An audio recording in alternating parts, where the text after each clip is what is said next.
They called me a thief at my billionaire grandfather's will, reading right there in front of everyone who ever pretended to love me.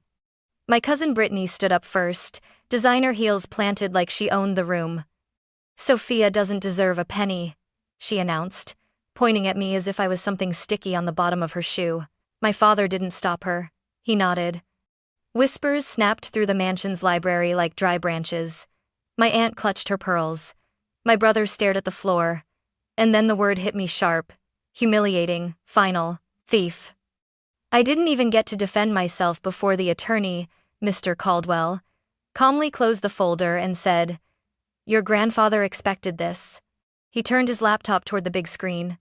And in that instant, the air changed, like the whole family realized the same terrifying truth at the same time. Because the camera was already rolling. My grandfather's mansion had a way of making you feel small even if you'd grown up inside it. The day of the will reading, the library looked like it belonged in a museum. Walnut shelves, old-world globes, leather chairs no one sat in unless a lawyer told them to. A fire crackled softly, more for atmosphere than warmth. Outside, the winter sun sat low and pale, shining through tall windows like it was afraid to touch anything. Everyone was dressed like grief had a dress code. Brittany wore black, but it was the kind of black that came with a brand name and a confident smirk. My Aunt Diane kept dabbing at her eyes with a tissue that never seemed to get wet. My father, Mark, sat at the head of the seating arrangement like he was already practicing ownership. And me? I sat in the corner chair Mr. Caldwell had indicated, hands folded tightly in my lap so no one would see them shaking. I hadn't been back here since the funeral. Back then, people hugged me and said, "He loved you," but the words slid off them like oil. Because in my family, love wasn't a feeling. It was a currency, and everyone wanted to know the exchange rate. Mr. Caldwell set his briefcase on the desk. He looked neutral, not cold, not kind, professional, like a man trained to keep his face steady while families fall apart. "Before we begin," he said, "Mr. Richard Hale asked that I remind you of something." Brittany's lips twitched. "Oh, here we go." Mr. Caldwell didn't take the bait. He asked me to say, "I see what you do when you think no one is watching." My throat tightened. My brother Ethan shifted, like he'd heard that sentence and suddenly remembered every time he'd lied to Grandpa about visiting. Diane laughed too brightly. "That sounds like Richard. Always dramatic." My father leaned back. "Let's not waste time, Caldwell. We're all busy." Busy grieving? Busy fighting? Busy calculating? I stared at the ceiling, willing myself to stay calm. Because the truth was, I was already tired. Tired of being the one who showed up. Tired of being the one who answered Grandpa's late-night calls when his hands shook too much to open a pill bottle. Tired of being the only person in this room who knew what his laugh sounded like when no one was trying to impress him. Mr. Caldwell opened the folder anyway. "I am going to read Mr. Hale's last will and testament," he began. And the room leaned forward as one body, like a pack of wolves hearing a gate click open. I swallowed. I told myself, whatever happens, stay steady.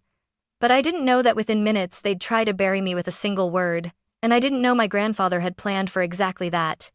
If you only saw my family at funerals and weddings, you'd think we were close, that we loved each other fiercely, that we were the kind of family people envied. But I knew the truth. My grandfather, Richard Hale, didn't just have money, he had power. The kind that made people return calls instantly. The kind that made local politicians suddenly free for dinner. The kind that made my relatives orbit him like planets desperate for heat. After Grandma passed, Grandpa got quieter. Not weaker, just quieter. Like he'd stopped wasting words on people who didn't deserve them. That's when I started visiting every Sunday. At first, it was small things. Grocery runs, sorting mail, teaching him how to use video calls so he could see my face without having to pretend he understood the buttons. Then it became bigger things. "Can you read this email? Can you tell me what this form means? Can you sit with me for a minute? The house feels too large today." I wasn't there for money. I was there because he was my grandfather, and I loved him. But to Brittany? To Diane? To my father? My devotion looked like strategy. Brittany used to sweep in twice a year Christmas, and Grandpa's birthday, always carrying an expensive gift bag and always leaving before dessert. She'd kiss his cheek like she was collecting evidence of affection. "Love you, Grandpa," she'd sing, then glance at her phone. Ugh, traffic downtown is going to be a nightmare. It is about the said. My Aunt Diane visited when she needed something, usually a signature. My father? My father visited when there were witnesses. He'd sit in Grandpa's study, voice warm and rehearsed. Dad, you know I'm here for you. Then Grandpa would mention a charity project or an investment opportunity, and my father's eyes would light up like he'd spotted a loophole. Yeah, he'd say, leaning in. Let's talk numbers. And Grandpa would look at me, just a quick glance that said, You see it too, don't you? I did. The last time I saw Grandpa alive, he was in his favorite chair by the window, wearing that old gray sweater Grandma used to tease him about. His hands looked thinner than I remembered, but his eyes were sharp. Soph, he said, patting the armrest. Sit. I sat. He studied my face like he was memorizing it. They'll behave at the will reading, he said. I laughed, thinking he was joking. Sure they will. He didn't laugh back. Then he said softly, People don't become greedy after someone dies. They just stop pretending. I felt my stomach dip. Grandpa, don't. He lifted a hand. Promise me something, anything. When they come for you, he said, voice calm as glass. Don't fight them in the way they want. Don't scream, don't beg, don't plead. I frowned. Why would they come for me? His gaze didn't move. Because you're the one who was here, and in their minds, that means you must have taken something. I opened my mouth. He leaned closer, barely a whisper. Let the truth do the talking.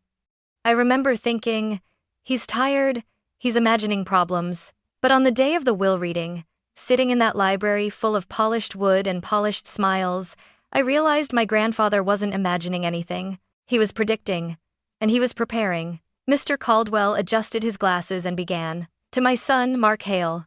My father straightened, shoulders back, like the words were applause.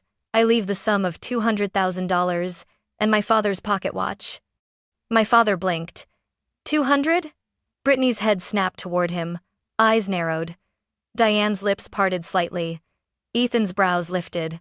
My father tried to smile. That's generous, Mr. Caldwell continued before anyone could argue. To my daughter, Diane Hale. My aunt inhaled sharply. I leave my Aspen cabin for her personal use for 5 years, at which point it will be sold and the proceeds placed into the Hale Community Trust. Diane's face froze like her skin couldn't decide between outrage and panic. 5 years? She repeated too loudly. Mr. Caldwell's pen paused over the paper. Yes. He moved on. To my grandson, Ethan Hale. Ethan sat up, hopeful. I leave $30,000 and my record collection, on the condition that he completes his degree and maintains employment for 12 consecutive months. Ethan's mouth opened, then closed. He wasn't offended, he was exposed. My cousin Brittany kept tapping her nails against her clutch. Tap, tap, tap, like time was something she owned. Mr. Caldwell flipped a page. To my granddaughter, Brittany Hale. Brittany lifted her chin, a smile already forming. I leave $10,000 and 1 bronze horse statue from my office. The smile fell clean off her face. What? Brittany squeaked. 10,000? Is that a typo? My father's nostrils flared. Diane hissed. Richard. Mr. Caldwell didn't flinch. Please allow me to continue. Brittany's cheeks flushed. That's insulting. Mr. Caldwell turned another page. The remainder of my estate. The room held its breath. Including my primary residence, all remaining financial assets, and the contents of my private security vault. My heartbeat thudded in my throat. Will be left to... Brittany shot to her feet so fast her chair scraped the floor. No, she said, voice sharp. Before you say it, everyone needs to hear the truth. My father didn't tell her to sit. He watched her like a man watching a tool he planned to use. Brittany pointed at me, arm stiff. Sophia doesn't deserve a penny. Diane gasped theatrically. Brittany, honey. No, Brittany snapped. I'm done pretending. We all know what's been happening. Mr. Caldwell's eyes lifted. Calm, patient, like he'd been waiting for this exact moment. Brittany's voice rose. Grandpa's things started disappearing months ago. The diamond cufflinks, the watch collection, that signed baseball. And guess who was here every single week? Her finger didn't move. It stayed locked on me like a laser. My stomach turned cold. My father finally spoke. "Brittany," he said, voice measured. "Let her talk." "Let me talk?" He sounded generous. But his eyes said something else. "Go ahead, Sophia. Make it worse for yourself." I looked around the room. Ethan wouldn't meet my gaze. Diane's mouth was tight, her disappointment already forming, like she'd decided my guilt before the evidence arrived. Brittany's smile sharpened. She had access. She had passwords. She had time alone with him. And if you case privating the breasts, my hands clenched in my lap. I forced my voice steady. "That's not true." Brittany laughed. "Oh, please. You're a scholarship girl who married into nothing and teaches what? Middle school? You really expect us to believe you didn't see an opportunity?" The insult landed, hot and humiliating. My father's voice came again, softer. "Sophia, did you take anything from your grandfather?" It wasn't a question. It was a trap, and the room leaned in to watch me fall into it. I stared at my father like I didn't recognize him. "Dad," I said carefully. "You know me." He didn't answer. Brittany crossed her arms. "Say it louder. Tell everyone you didn't take anything." My Aunt Diane stood, shaking her head like she was devastated. "Sophia, sweetheart, if you made a mistake, now is the time to confess. Confess." Like the word itself could make the lie real. I felt my cheeks burn. "I didn't take anything. I helped Grandpa. That's all." Brittany scoffed. "Right, you helped." Then she turned to the room like she was presenting a case. "Let's be logical. Grandpa kept valuables in the house. Items started disappearing. Who had consistent access? Sophia." My father nodded slowly. "It's concerning." "Concerning?" I echoed, a bitter laugh threatening to escape. "That's your word? Concerning?" Ethan finally spoke, voice uncertain. "Soph, did Grandpa ever give you something? Like permission to take anything?" I stared at him. "No. And even if he did, why are you asking like I'm guilty?" He flinched. "I'm just trying to understand." Diane sighed, hands clasped. "Sweetheart, this isn't personal. It's about the estate. If items are missing, it affects everyone." There it was. Not grief, not trust, not family. The estate? Brittany tilted her head. "Also, funny thing. Someone from my friend group said they saw you at an upscale pawn shop." My heart dropped. I had been there once because my grandfather asked me to help him appraise a few items for insurance. We'd gone together. He'd laughed the whole time, teasing the appraiser's bow tie.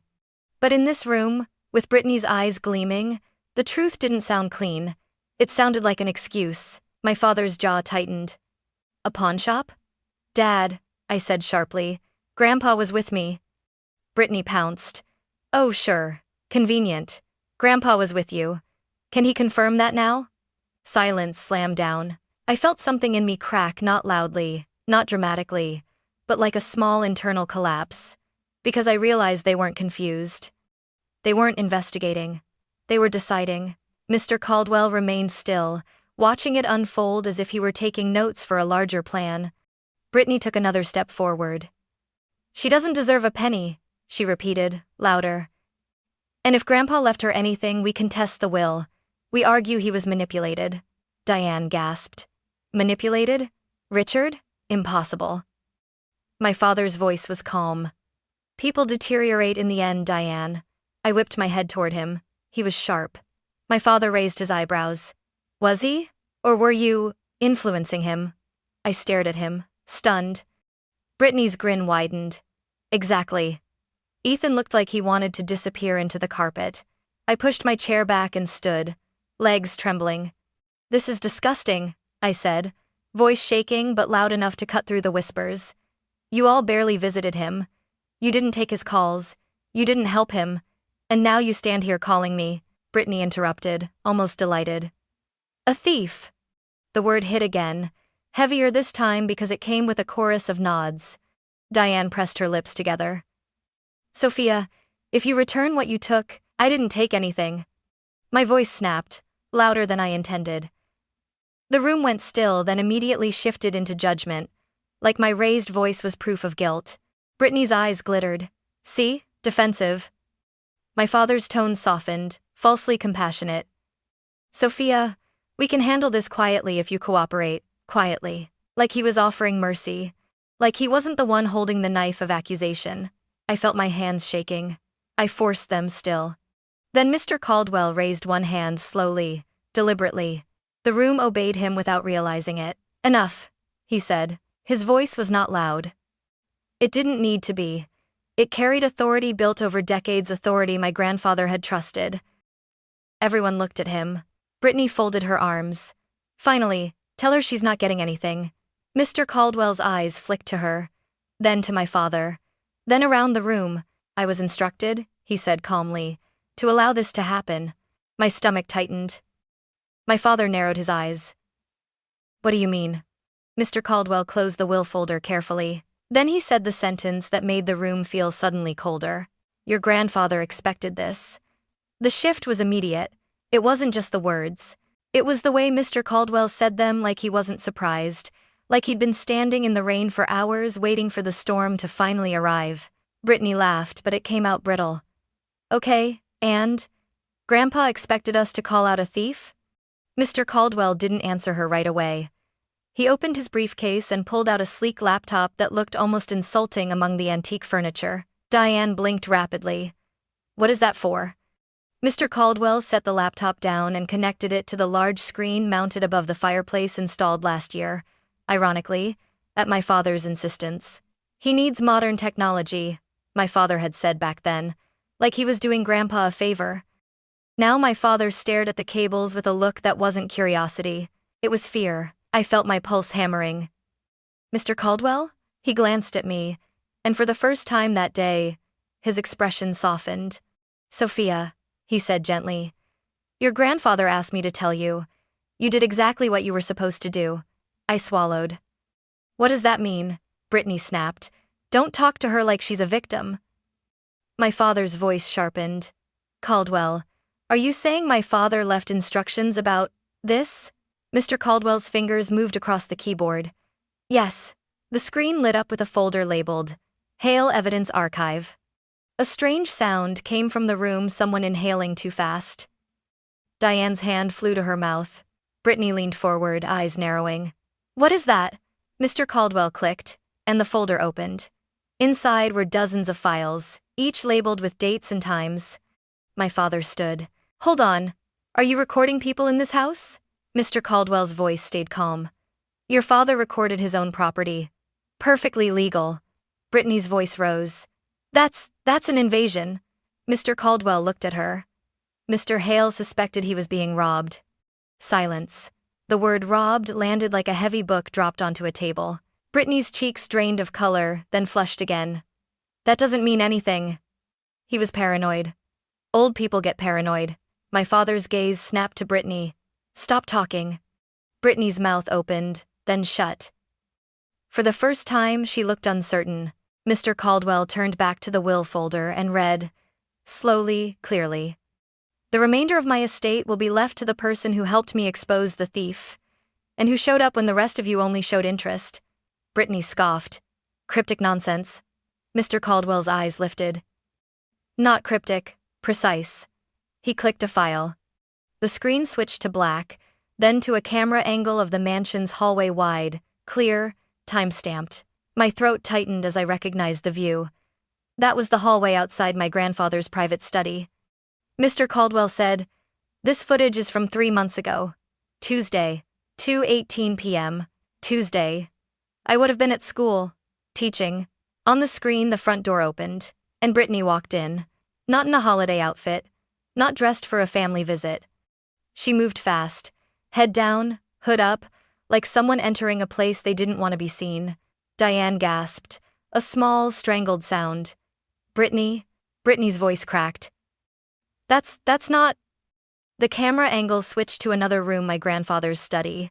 Brittany moved with practiced confidence. She went straight to the safe behind the painting, something I didn't even know existed until Grandpa showed me in the final weeks. She opened it with a code she should not have had. My father's face went rigid. How did she? Brittany spun toward him, desperate. Dad. He ignored her. Eyes locked on the screen. On the video, Brittany pulled out a velvet pouch. She dumped the contents on the desk: watches, cufflinks, a gold pen my grandfather once said was worth more trouble than it's worth. She didn't hesitate. She didn't look around. She swept them into her bag like she'd done it before. My stomach turned. Not because I was shocked, though I was, but because I remembered Brittany's voice in this very room calling me a thief with such confidence. Because she wasn't guessing. She was projecting. Mr. Caldwell paused the video. The room was so silent I could hear the fire pop. Brittany's voice came out thin. Grandpa gave me permission. Diane's eyes widened. Did he? Brittany's gaze darted. He said I could borrow things. Mr. Caldwell clicked another file. This time, the camera showed Brittany in a jewelry store security footage from a partner business, time-stamped, legal watermark in the corner. She set the cufflinks on the counter. The clerk opened a drawer of cash. Brittany signed a form and took the money. My father whispered, almost to himself, "Oh my God." I stared at the screen, numb. The humiliation I'd felt minutes ago turned into something else, heat rising in my chest, like anger finally finding oxygen. Brittany backed away from the screen, shaking her head rapidly. "This is out of context." Mr. Caldwell's voice was steady. "There is more."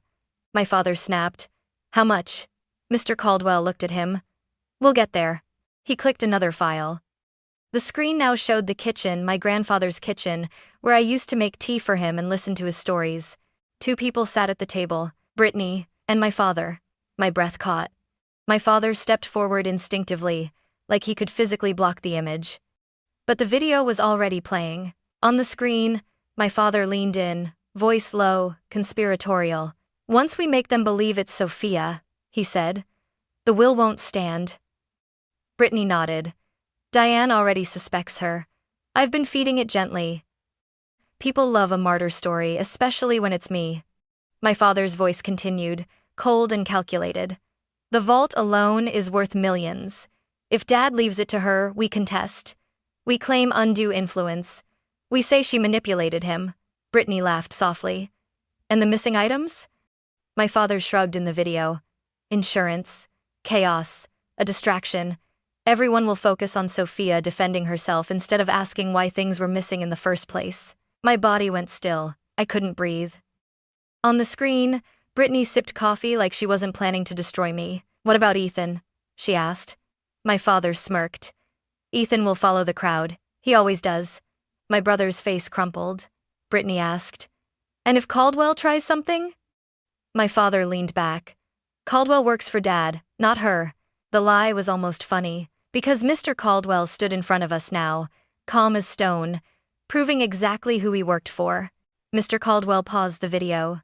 No one spoke, not Diane, not Ethan, not even Brittany. My father's face looked like it had been drained of blood, no drama, no gore, just the reality of a man caught inside his own words. I heard myself whisper, "You plan to ruin me." My father turned slowly, eyes wild. "Sophia, listen," Brittany snapped. "This is entrapment." Mr. Caldwell's voice cut through her. "This is evidence." Then he added, quieter, "And your grandfather made sure it would be admissible."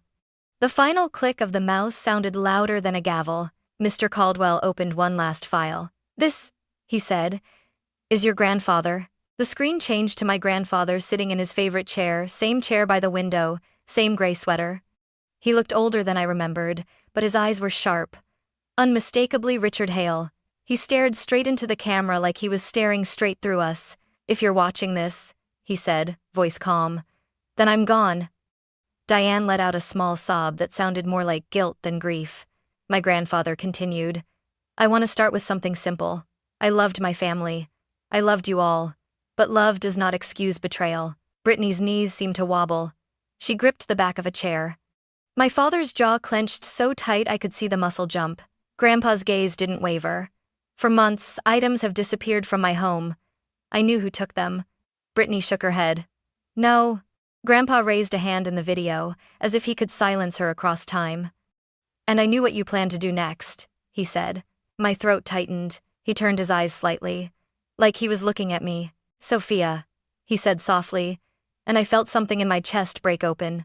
"You showed up." My eyes burned. "You showed up when I was lonely, when I was frustrated, When I was learning how to live in a world that moves faster than an old man's hands.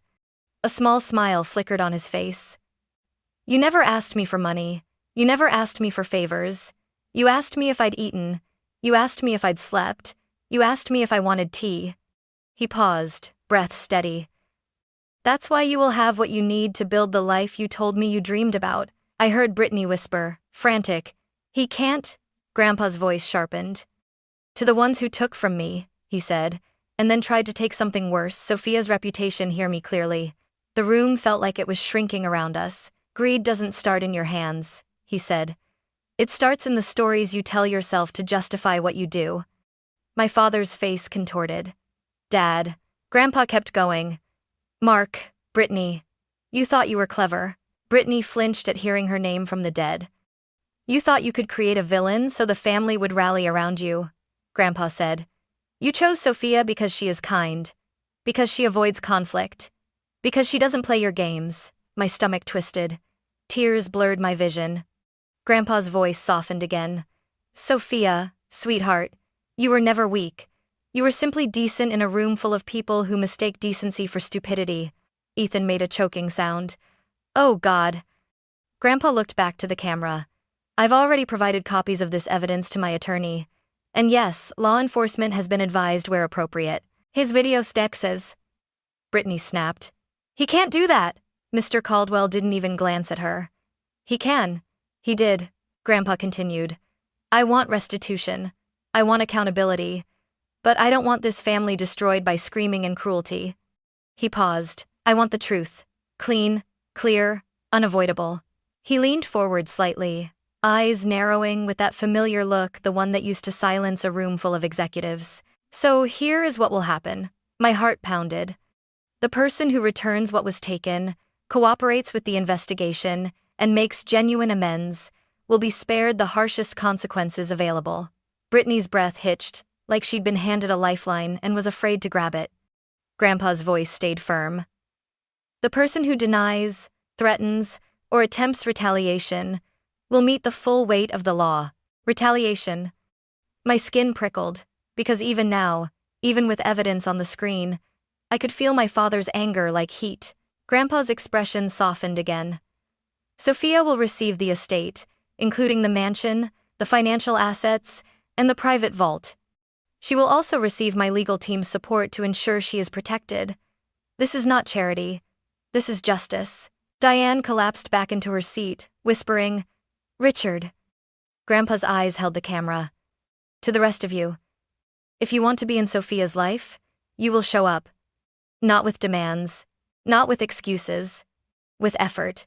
Then he smiled small, almost mischievous. One last thing, he said. Sophia. My breath caught. In the vault is a letter for you. It includes a plan we discussed, your community scholarship program. You told me you wanted to help kids who feel invisible, who are underestimated. Tears fell freely now. You can do it, Grandpa said gently, and you won't do it alone. The video ended. The screen went black, and for a moment no one moved. Brittany's voice broke the silence, thin and furious. This is insane. I'll sue. My father rounded on Mr. Caldwell. You're going to hand everything to her? Over a video? Mr. Caldwell's tone remained neutral. Over evidence. Over a will. Over the law. Then he added, looking directly at my father, and over your own recorded confession.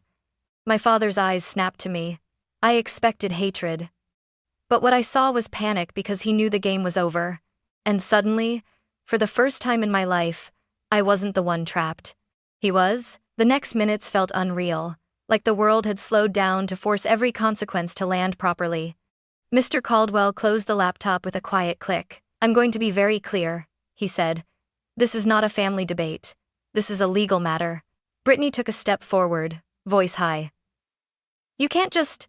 Yes, Mr. Caldwell said calmly. I can. He pulled out another document thicker than the others. Mr. Hale's will contains a morality clause, he explained.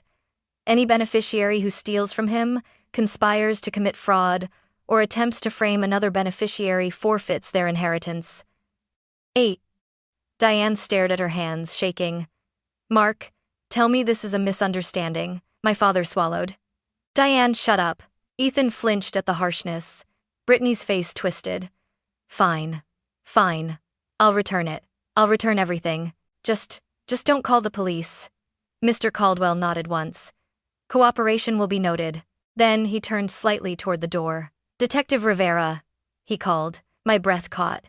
The door opened, and a woman stepped in plain clothes, calm eyes, posture like she'd seen every kind of liar 1,000 times. She didn't look aggressive. She looked prepared. Brittany staggered back. You had her waiting outside? Mr. Caldwell's voice was steady. Your grandfather did. Detective Rivera glanced around the room, taking in the faces. I'm not here to create a scene, she said evenly. I'm here to ensure no one attempts intimidation, threats, or destruction of property and evidence. My father's face hardened. This is my house. Detective Rivera held up a hand. Not as of today, Mr. Hale. He froze. I felt something shift in my spine like I'd been standing bent for years, and suddenly remembered I could straighten. Mr. Caldwell slid an envelope toward me. This is for you, Sophia, he said quietly. From your grandfather. My fingers trembled as I took it. Grandpa's handwriting, bold, familiar, stared up at me. I opened it and read silently as the room held its breath. My dearest Sophia. If you're reading this, then the wolves showed their teeth. I'm sorry you had to see it. But I'm not sorry you now know the truth. Don't let their betrayal harden you. Let it sharpen you. My throat tightened. I'm leaving you resources, and I'm leaving you protection. Use both wisely. Build what you told me you wanted to build. Make something good out of a place that once felt heavy. I swallowed hard. And remember, justice doesn't need to be cruel to be real. I looked up, eyes wet. Brittany was staring at me like I'd stolen oxygen from her lungs. My father's voice came out low, threatening without saying the forbidden words. Sophia, we can talk about this privately. Detective Rivera's gaze snapped to him. Not without counsel present. Mr. Caldwell nodded. Any communication regarding the estate goes through my office. My father's eyes flashed. You're really going to do this to your own father? Something in me steadied. I met his gaze. You did this to me first, I said. The room didn't explode into chaos the way Brittany had probably hoped. It didn't become a screaming match where she could play victim. It became something worse for them. It became official. Detective Rivera took out a small notebook. Miss Brittany Hale, you'll provide a list of items removed and the locations of any sales. Mr. Mark Hale, you'll provide financial statements related to any transactions connected to stolen property. My father stiffened. I'm not. Mr. Caldwell's voice was quiet. The alternative is a subpoena. Brittany's shoulders slumped. I'll cooperate, she whispered, eyes darting to my father. My father didn't look at her, because for once, he couldn't control the narrative. And when the narrative dies, all that's left is the truth. 6 months later, the mansion didn't feel like a weapon. It felt like a place that could breathe. I didn't keep it as a trophy. I didn't throw parties to prove a point. I didn't post dramatic photos online. I did what Grandpa and I talked about in those quiet Sunday afternoons. I turned it into something useful. The library where they called me a thief became a scholarship office and tutoring space. The long dining room where my father used to brag about legacy became a community meeting room where families could ask for legal guidance free, funded by the Hale Community Trust. And the vault? The vault held more than money. It held letters my grandfather's and my grandmother's written across decades. It held documents for a scholarship foundation already drafted and ready. It held a final note in Grandpa's blunt handwriting. Don't just inherit, build. Ethan came around slowly. At first he avoided me. Then one day he showed up with a box of old photos. I'm sorry, he said, voice rough. I didn't know what to do in that room. I didn't forgive him instantly. I didn't pretend it didn't hurt. But I nodded. Show up again, I said. That's how you make it right. Diane apologized, too tearful, dramatic, but real enough that I believed she regretted it. Brittany returned most of what she took. Some items were gone for good. She faced consequences, legal and personal. There was no revenge fantasy, no cruelty, just accountability. She lost her perfect reputation, and for the first time, she had to live without it. My father tried to fight. He tried to threaten. He tried to pressure. He tried to paint me as ungrateful. But the law doesn't care about family titles. And Mr. Caldwell made sure I had protection restraining boundaries, official channels, documented communication, everything clean, everything enforceable. Some nights I still remembered that moment, Brittany's finger pointing, the word thief echoing, my father's silence. But then I'd walk into the tutoring room and see a kid solving a math problem with a smile like they'd finally been seen. And I'd remember Grandpa's last lesson. Truth is not just something you discover. It's something you build your life around so no one can shake it again. On the first anniversary of the will reading, I placed a cinnamon roll, Grandpa's favorite, on his grave. I did it, I whispered. The wind moved through the trees, soft and steady. And for the first time in a long time, I felt safe.